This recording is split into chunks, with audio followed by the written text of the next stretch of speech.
Et salut à tous, je suis Nilkaos, je suis ici pour vous présenter une vidéo que j'ai effectuée. Il s'agit d'un documentaire à propos du jeu de rôle. Je tiens en préambule à cette vidéo à remercier toutes les personnes ayant participé et par ce fait ont contribué à cette vidéo. En espérant qu'elle vous plaise, à très bientôt sur la Taverne du Troll. Pour une soirée qui doit durer 3 heures, mais au final ça se termine toujours à 5 heures du matin.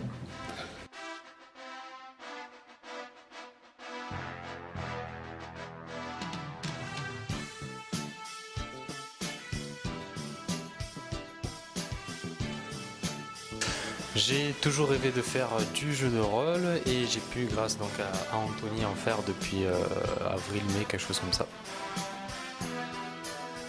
Et puis bon, comme ça permet de passer une bonne soirée entre potes, je trouve ça sympa, donc du coup je m'y suis mise. Ça va être la merde. Ça va bien se passer, mais je sens qu'il va y avoir plein de morts avec tous ces putains de zombies partout. Alors vu ce qui est prévu, honnêtement le pitch était assez court, je sens que ça va partir très rapidement en vrille. Ça se passe à Marseille, ok, mais c'est pas dit que ça se finisse aussi bien. Alors j'espère qu'il va y avoir de bonnes surprises, mais connaissant un peu, à mon avis ça va être pas mal.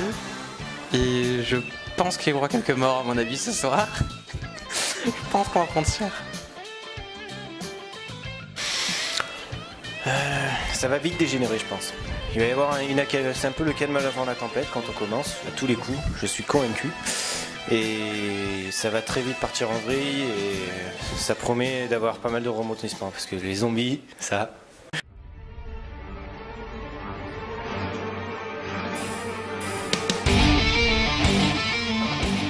Ah oui. Nous nous trouvons dans l'antre du maître du jeu. L'antre que seul le maître du jeu peut voir.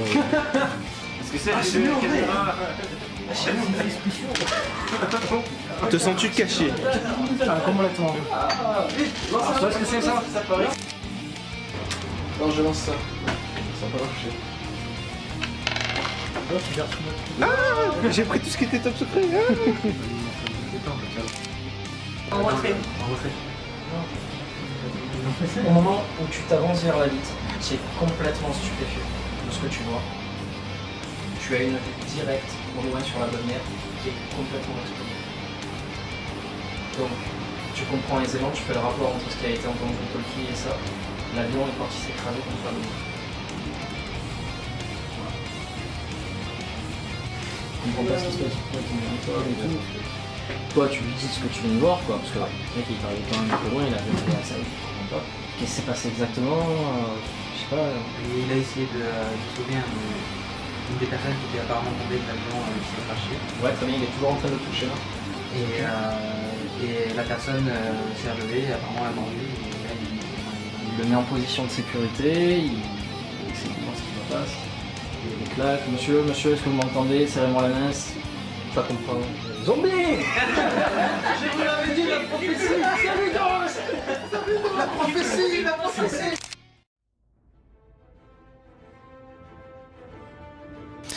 Mon premier contact avec le jeu de rôle, c'est un ami à la base qui m'en a parlé. Et ce qui était assez intéressant, c'est que je cherchais en fait une alternative au jeu vidéo. Parce que le jeu vidéo de base, ce qu'il offre, c'est peut-être une certaine liberté, mais au final on se retrouve toujours enfermé dans un espèce de gros carré, et c'est ça le gros problème du jeu vidéo en fait. Alors que le jeu de rôle justement, on a accès à un panel beaucoup plus large, surtout déjà au niveau scénario, c'est quelque chose vraiment basé sur l'imagination. Je veux dire, il n'y a aucune limite.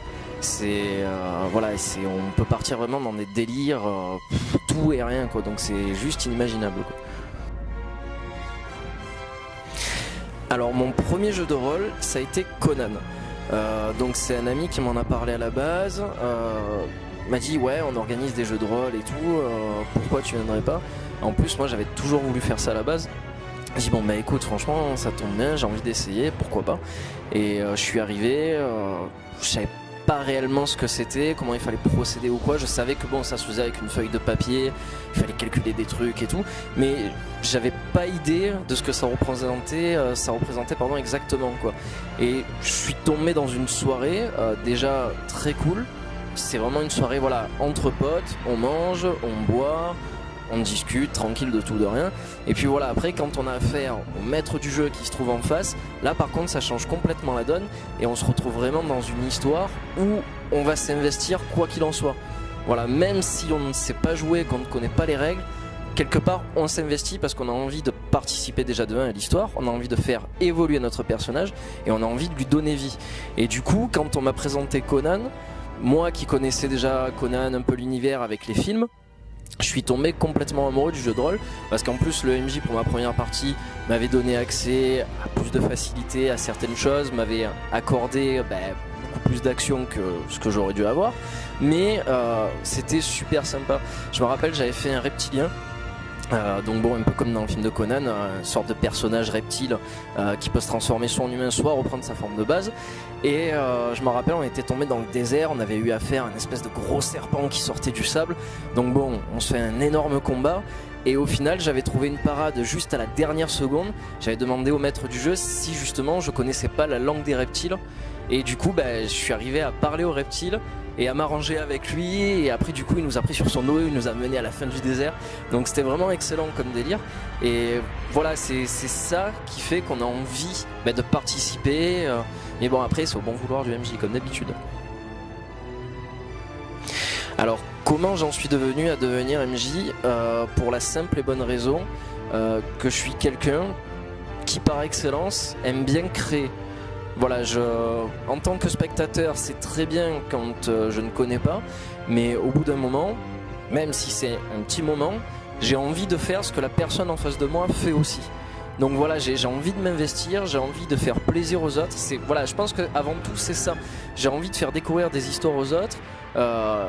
Voilà, je veux dire, avec la majorité de films, de jeux vidéo que je vois, il y a des choses qui se passent dans ma tête, il y a des trucs que j'ai envie d'écrire comme histoire ou quoi que ce soit, et j'ai envie que ça se répercute sur des joueurs. Après, je veux dire, c'est pareil que quand on est gamin. C'est la même chose, un jeu de rôle. Voilà, on est dans un couloir, il y a un monstre devant nous, qu'est-ce que toi tu ferais? Ah moi je vais prendre un arc, je vais lui tirer dessus. Voilà, et moi c'est ça que j'ai envie de développer avec d'autres personnes, de leur proposer une histoire. Moi déjà d'avoir une vision de la chose, de dire peut-être ils vont faire ça, ils vont faire ça, ils vont faire ça. Et après de voir justement les joueurs comment ils réagissent par rapport à ça. Et ça c'est vraiment le plus important pour moi, on va dire le plus bénéfique, parce que du coup pendant la soirée ça apporte un plus quoi. Je veux dire, on est là, on est mort de rire en plus sur certaines situations. Je me rappelle, il y avait une situation d'ailleurs, en général je la répète toujours aux gens pour bien leur expliquer ce que c'est le jeu de rôle. On avait fait un scénario de Deadland, donc qui est un jeu de rôle basé sur western avec des zombies, des monstres, des créatures fantastiques et tout. Et justement, ils avaient pris, donc les joueurs avaient pris un bateau. Et ce bateau part en plein milieu d'un canyon. Et arrivé en plein milieu du canyon, il y a une espèce de gros kraken qui sort de l'eau, qui commence à casser le bateau. Et là, je leur dis, voilà, vous êtes dans cette situation, qu'est-ce que vous voulez faire?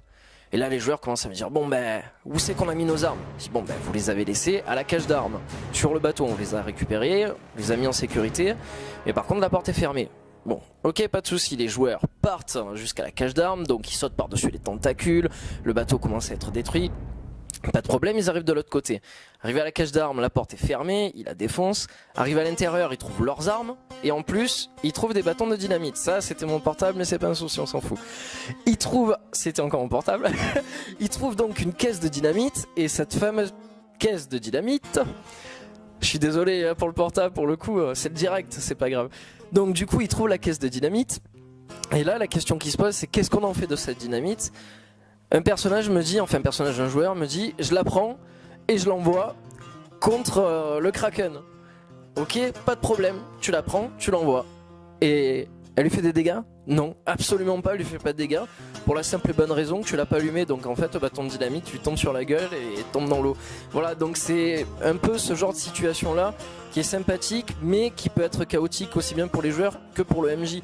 Parce que si le MJ a prévu une route et que les joueurs, il faut absolument qu'ils passent à gauche, non. Le mec, il y en a un qui va choisir toujours le même truc, qui va dire ouais ben moi j'en ai pas envie, je suis sûr qu'à gauche il y a un gros problème, donc je vais prendre à droite.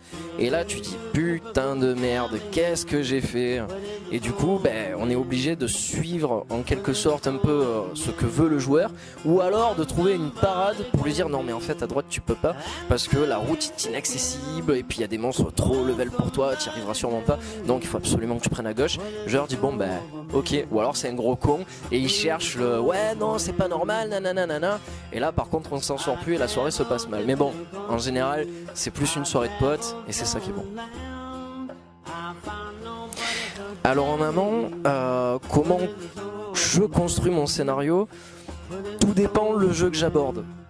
Je sais que pour Deedland en général je partais toujours d'une base simple, donc une histoire vraiment typique du JDR de base. Voilà, par exemple sur Deedland, donc qui était western un peu fantastique et tout, j'étais parti sur une base. Voilà, vous êtes dans une ville donc typée western.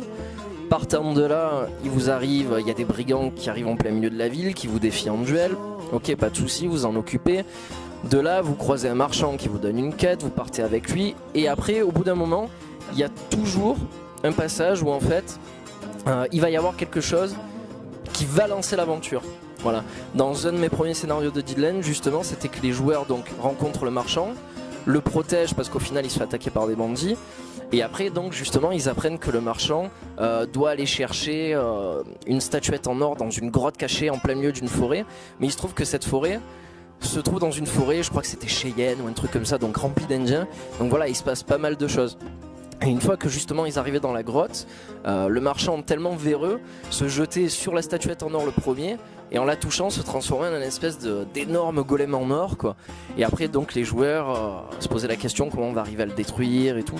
Donc voilà, c'est tout ça qui est vraiment exceptionnel. Mais voilà, pour en revenir vraiment à la question de base, je pars d'un scénario simple, enfin d'une histoire pardon simple, et après je la sépare en 5. C'est un gros scénario mais en 5 parties. Au bout de 5 parties, je dis voilà c'est bon, vous avez vu ce que c'était ce JDR, est-ce que vous voulez passer à un autre JDR? Voilà, là ce que j'ai fait avec mes joueurs, on a terminé Deedland, donc on a fait 5 parties, 5 morceaux d'histoire qui regroupaient le gros scénario avec un gros méchant de base, toujours des personnages qui reviennent, des PNJ qu'on peut retrouver aussi bien dans la première histoire que dans la dernière. Donc comme dans une série télé, c'est un peu le même raisonnement. Et voilà, donc en clair c'est ce que je suis. Alors c'est simple déjà, donc c'était bien sûr sur le JDR Z-Corps. Et donc zombies, contamination, des survivants qui se retrouvent plongés dans une exposition d'un beau musée marseillais, donc le musée Longchamp, Mouza. Et donc partant de là, il y a une grosse épidémie de zombies, ils arrivent à s'échapper et ils découvrent justement qu'il y a un énorme complot qui tourne autour de eux et de leurs personnages donc. Et ça devient de pire en pire à chaque partie. Donc la première partie se passait dans un musée, la deuxième ils se retrouvaient dans un immense porte-avions. Donc au début ils ne le savent pas, donc ça se passe vraiment dans le noir avec plein de pièges, d'énigmes qu'ils doivent résoudre. Et à la fin ils arrivent justement sur le pont du porte-avions avec une grosse marée, des monstres et tout qui débarquent. Troisième aventure, c'était un immense parcours dans une forêt avec un camp de scouts, une base souterraine anciennement tenue par l'armée où ils découvrent justement des choses obscures, donc justement sur la contamination, donc des révélations. Qu'est-ce qu'on avait encore? On avait encore plein de choses. On avait une mission qui se passait carrément au QG de la Z-Corps, avec une unité spéciale qui pouvait se rendre invisible et qui arrivait à lire dans l'esprit des gens et à prévoir le futur, avoir le futur, le passé et tout, donc il s'appelait les Veilleurs, donc ça c'est ce que j'avais créé. C'était très sympa à jouer, parce que d'ailleurs les joueurs, après quand ils faisaient partie de cette unité, ils avaient justement parfois un coup d'avance sur moi, donc justement ils pouvaient revenir en arrière, genre hop, je m'arrête, je vois dans le futur, donc du coup j'arrive à prévoir un coup à l'avance, et donc ça c'était pas mal. Et puis dernière partie, c'était très très dur parce qu'il y avait un joueur qui jouait le leader, et donc le leader de la Z-Corps, et celui-ci avait un choix crucial à faire. c'était en fait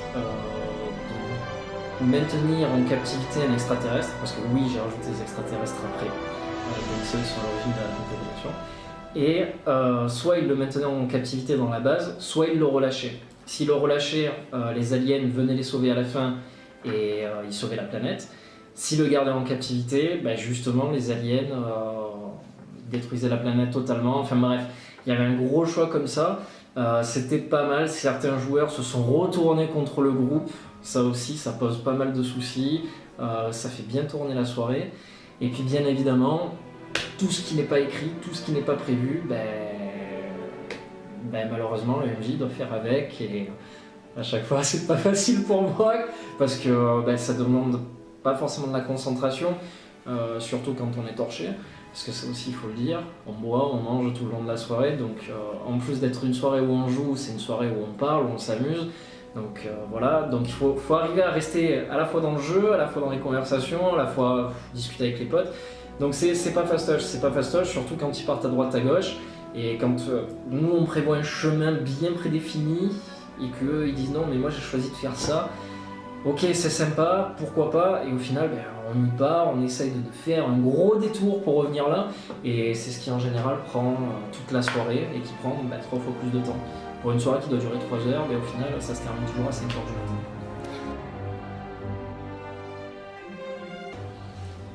Écoute, sincèrement, d'un point de vue général, les soirées de jeux de rôle, moi je sais que je les appréhende pas mal, parce que, comme je disais tout à l'heure, c'est un travail que je fournis, j'y passe énormément de temps, surtout au point de vue de la préparation. Donc, quand on approche de la soirée, je suis comme ça, je tremble. Je me dis, putain, est-ce qu'ils vont apprécier? Est-ce que ça va être jouable? Est-ce qu'ils vont comprendre ce que j'ai voulu dire ou ce que je veux leur faire faire? Donc déjà, ça, c'est un gros point dont j'ai peur à chaque fois. Mais le groupe de joueurs qui sont des amis, des connaissances à moi, sont tellement sympathiques qu'au final, on arrive à passer une bonne soirée.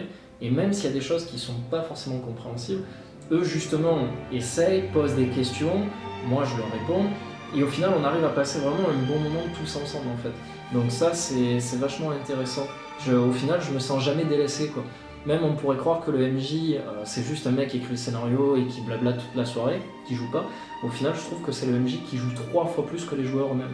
Donc ça c'est pour moi c'est le plus intéressant. C'est pour ça d'ailleurs que j'aime faire maître du jeu que joueur à proprement parler.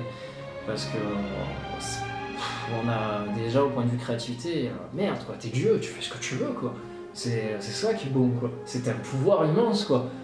T'as la vie de plein de joueurs entre tes mains. C'est juste ça qui est magnifique en fait. Même si le lancer de dés il correspond pas avec ce qui a marqué, tu t'en fous, tu fais ce que tu veux, tu le changes, tu le changes pas. Bon ça il faut pas le dire normalement, mais voilà au moins c'est fait. Mais je me confesse, pardon. Mais voilà, franchement c'est super intéressant, ça soirée de JDR, de jeu de rôle, c'est quelque chose.